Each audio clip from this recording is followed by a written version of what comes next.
కావచ్చు, కొంతమంది ఈ యొక్క ప్రజాపాలకుల పైన పడేవాళ్ళు. కానీ నిన్న కాశ్మీర్ లోయలో కుందరాలను వీక్షించేదానికి వెళ్ళినటువంటి పర్యాటకులు దాదాపు ఒక 70 మందిలో 26 మందిని పట్టణ పెట్టుకున్నారు. ఇంతకుముందు ఎప్పుడు ఈ యొక్క పర్యాటక ప్రదేశాల్లో ఉగ్రవాదులు కానీ టెర్రరిస్టులు కానీ చేసిన దాంట్లో కులాలని పక్కకు పెట్టి హిందువుల మహమ్మదీయుల అని ఏరివేసి వాళ్ళు కలీమా చెప్పమంది. అంటే ఇస్లాం మతస్థుల కింద ఒక విశ్వాసం అది కలీమా అనేది. ఆ పదం చెప్పినటువంటి వాళ్ళని మాత్రం పక్కకు పెట్టి మిగతా మగవాళ్ళు అయితే అందరినీ 26 మందిని కాలిస్తే ఆ బిడ్డలు ఈ యొక్క టీవీల్లో కానీ చూసినట్లయితే మీడియా సోదరులు ఒక్కసారిగా ఆలోచిస్తే తల్లిదండ్రులు పోగొట్టుకున్నటువంటి పిల్లలు, అదేవిధంగా భర్తలు పోగొట్టుకున్నటువంటి మహిళలు వాళ్ళ ఆర్తనాదాలు చూస్తూ ఉంటే ఎంతో శోచనీయంగా ఉంది.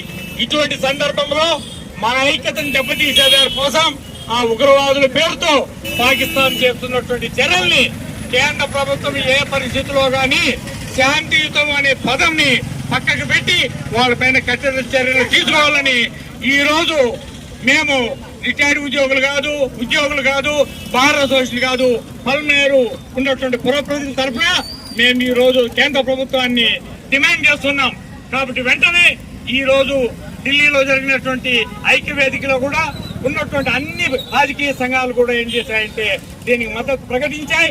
ఈ రోజు ప్రభుత్వం మద్దతు ప్రకటించినటువంటి అన్ని రాజకీయ సంఘాలకు మీ యొక్క సమర్థతను చాటుకోవాలనుకుంటే వెంటనే తగు చర్యలు తీసుకోవాలని భారత ప్రభుత్వం పైన ముఖ్య ప్రధానమంత్రి అయినటువంటి మోడీ గారికి ప్రత్యేకంగా ఒక రిటైర్డ్ ఉద్యోగిగా, ఒక 70 సంవత్సరాల వయసులో ఉన్నటువంటి ఒక పౌరుడిగా నేను ఇప్పుడు మోడీ గారిని డిమాండ్ చేస్తున్నా. వెంటనే వారిని ఏరివేసి ఈ యొక్క మిగతా జీవనం అంతా ప్రజలంతా స్వేచ్ఛగా జీవించేదానికి అవకాశం కల్పించాలని కోరుతున్నాం. అదేవిధంగా ఉన్నటువంటి పరిస్థితుల్లో ఎక్కువగా ఉన్నటువంటి ప్రజలు ఈ మండు వేసంగిలో కూడా ఈ రోజు పుర ప్రజలు కూడా రాజకీయాలకు అతీతంగా అందరూ హాజరయ్యారు. అదేవిధంగా రిటైర్డ్ ఉద్యోగులు వచ్చారు, పాత ఉద్యోగులు వచ్చినందుకు పేరున మీ అందరికీ కృతజ్ఞతలు తెలియజేస్తూ భవిష్యత్తులో మనం దేశ విచ్ఛిన్నతకు ఎవరైతే పాల్పడతారో ఇదే విధంగా సంఘీభావం పక్కగా ప్రకటించి వారిని రక్షించాల్సిన బాధ్యత మనకుంది.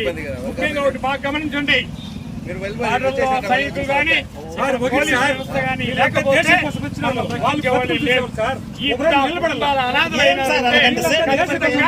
మనం వాళ్ళకి సంఘీభావం వీలైతే ఆర్థికంగా కూడా వాళ్ళని